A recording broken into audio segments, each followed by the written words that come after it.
Oke, baik. Assalamualaikum warahmatullahi wabarakatuh. Waalaikumsalam warahmatullahi wabarakatuh.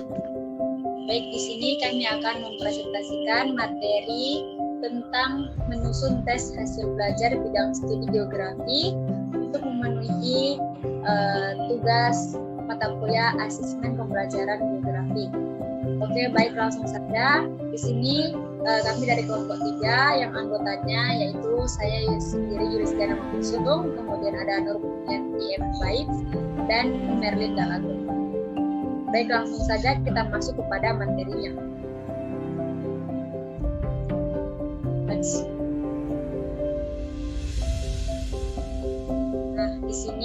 Nah, di sini ada 5 poin yang akan kita bahas pada pemaparan kali ini. Yang pertama yaitu ada prosedur penyusunan tujuan. Kemudian yang kedua ada mensintesis bahan ajar. Yang ketiga ada menyusun kisi-kisi tes. Yang keempat ada rambu-rambu penyusunan tes. Dan yang terakhir adalah contoh penyusunan soal. Baik, langsung saja kita masuk pada poin pertama yaitu prosedur penyusunan tujuan. Nah, langkah paling awal dalam penyusunan alat evaluasi, khususnya alat untuk mengukur kemampuan siswa sebagai akibat perbuatan belajar, adalah penyusunan tujuan pembelajaran.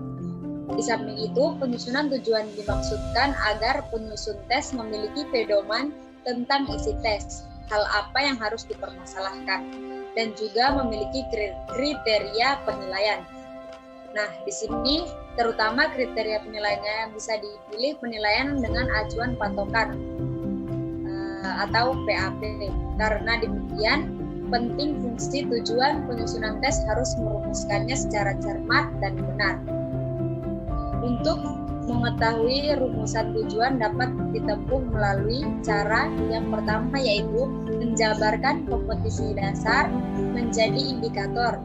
Yang kedua, mensintesis bahan ajar baik dari buku paket atau buku yang lain.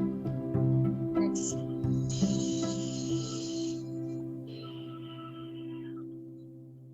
Next. Nah,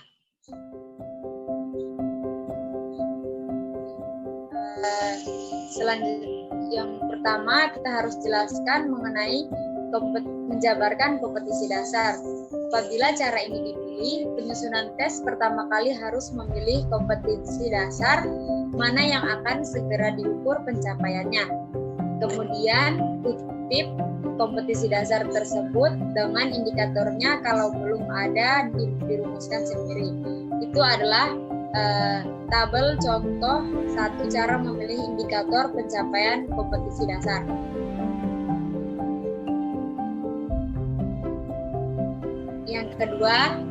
Yang kedua yaitu mensintesis bahan ajar.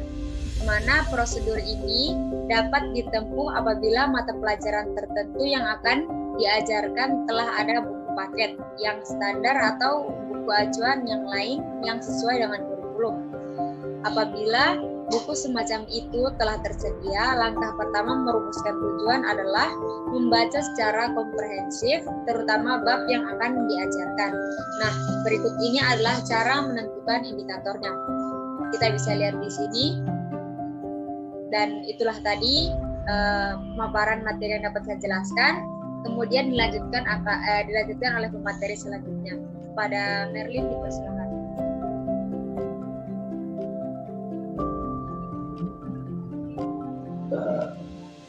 Assalamualaikum warahmatullahi wabarakatuh. Saya Merlin Dalago.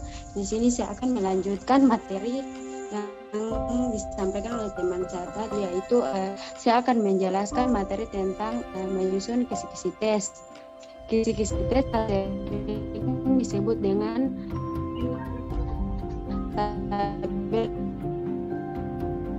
jenis dan tingkat kesetaraan. Kisi-kisi keragam model tes buat sesuai selera, asalkan kisi-kisi yang dihasilkan dapat dipedomani.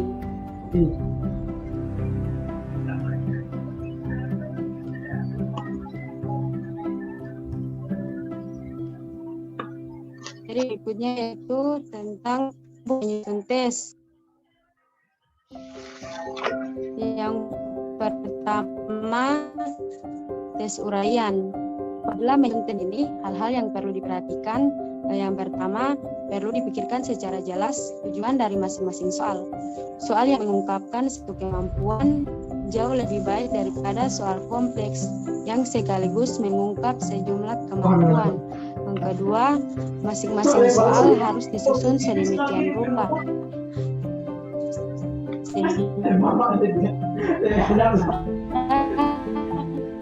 dapat disebut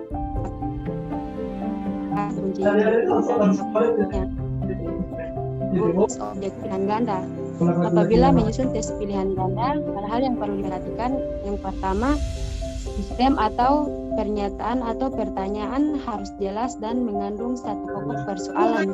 Yang kedua, kunci jawaban yang dipersiapkan tidak dapat diperdebatkan lagi, artinya mempunyai kebenaran yang tidak dapat dibantah. Yang ketiga, tes objektif pilihan singkat.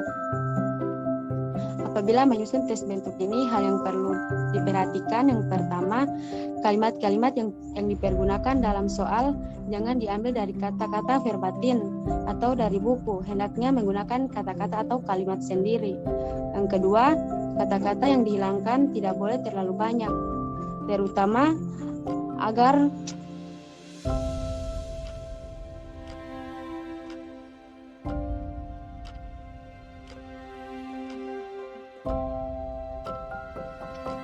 agar soal tidak berubah menjadi semacam teka-teki atau sama sekali tidak berbunyi.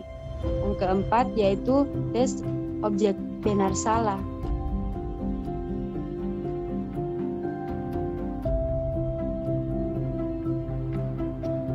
Apabila menyusun tes ini yang harus diperhatikan yang pertama,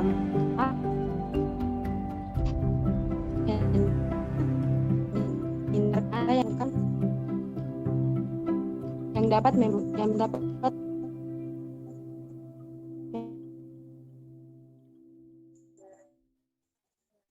kedua hanya mengandung satu persoalan agar dapat dinyatakan 100% benar.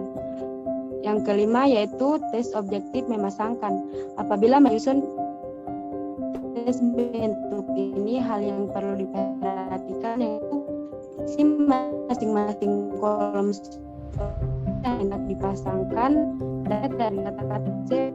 Itulah pemaparan materi dari saya. Selanjutnya materi akan dilanjutkan oleh teman saya.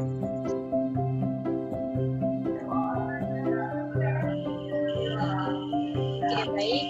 Itu tadi pemaparan materi yang dijelaskan oleh Nurul. Selanjutnya kita akan mendengarkan materi yang akan dijelaskan oleh Nurul Muftiyanti. Baik, kepada Nurul Muftiyanti dipersilakan. Ya, terima kasih atas kesempatan yang telah diberikan kepada saya. Nah, di sini saya mendapat bagian menjelaskan mengenai contoh penyusunan soal. Nah, dalam contoh penyusunan soal ini ada 3 dan ada 5. Dan yang pertama saya akan jelaskan mengenai 3 contoh soal. Nah, yang pertama itu contoh soal esai. Nah, di dalam contoh soal esai ini kita dapat memperlihatkan ranah kognitifnya itu tingkat pengetahuan, tingkat pemahaman, tingkat aplikasi, tingkat analisis, jenjang sintesis, dan jenjang penilaian. Nah, untuk keseluruhannya itu sama. Setiap contoh soal esai pun sama, contoh soal objektif pilihan ganda pun bagian-bagian yang harus dipenuhi sama juga. Kemudian contoh soal objektif benar salah pun seperti itu. Nah, saya akan menjelaskan mengenai contoh soal dari ranah kognitif tingkat pengetahuan. Nah, pada umumnya kemampuan kognitif tingkat pengetahuan ini lebih dapat diukur dengan tes objektif daripada tes esai, sehingga untuk tingkat ini tidak perlu ada contohnya. Nah, contoh soal esai itu berupa kalimat panjang yang isinya itu menjelaskan, menyebutkan materi-materi yang telah disampaikan guru terlebih dahulu. Kemudian di sini ada contoh soal pilihan ganda. Nah, pada pilihan ganda ini ranah kognitif jenjang pengetahuannya itu contohnya pegunungan kapur di wilayah Jawa Timur berada pada zona A selatan, B tengah, C timur, D barat. Nah, itu termasuk contoh soalnya. Kemudian di contoh soal objektif benar salah ini contohnya itu untuk ranah kognitif jenjang pengetahuan itu ada alat mengukur ketinggian suatu tempat disebut barometer. Nah, di situ kita memberikan kolom atau tabel kecil di samping soal tersebut benar atau salah. Nah, di situ peserta didik memilih apakah alat untuk mengukur ketinggian suatu tempat disebut barometer. Jika benar di lingkar yang benar, jika salah di lingkar yang salah. Nah, kemudian ini kita masuk di contoh soal selanjutnya mengenai contoh soal objektif jawaban singkat. Nah, pada umumnya jawaban singkat ini hanya dapat dibuat pada ranah kognitif tingkat pengetahuan. Nah, contoh soalnya seperti ini, model pertanyaan langsung. Nah, apa nama alat pengukur curah hujan? Nah, untuk model melengkapi 4 musim yang terjadi di daerah sedang. Ini contoh soal objektif untuk melengkapi isian titik-titik. Kemudian model asosiasi. Nah, di mana barang-barang yang berikut dihasilkan. Nah, ini model asosiasinya itu dia lebih ke macam-macam dari barang-barang yang perlu dihasilkan. Kemudian ini contoh soal objektif memasangkan.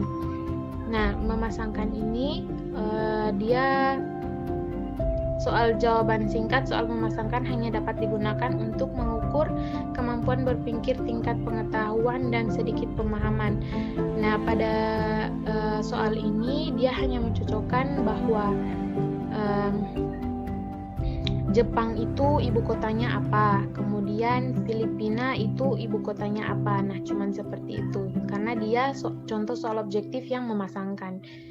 Kemudian kita masuk di contoh soal pemahaman.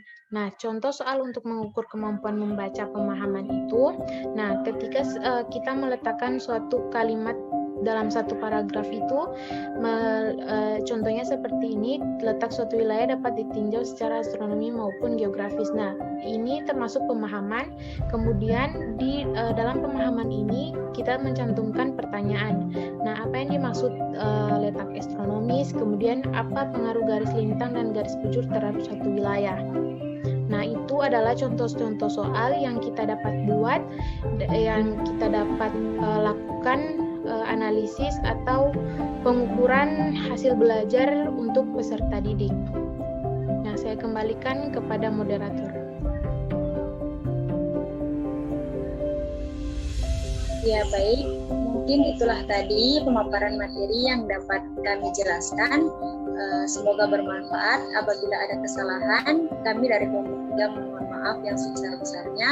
Kemudian jika teman-teman ada pertanyaan, silahkan diketik di komentar. Wassalamualaikum warahmatullahi wabarakatuh.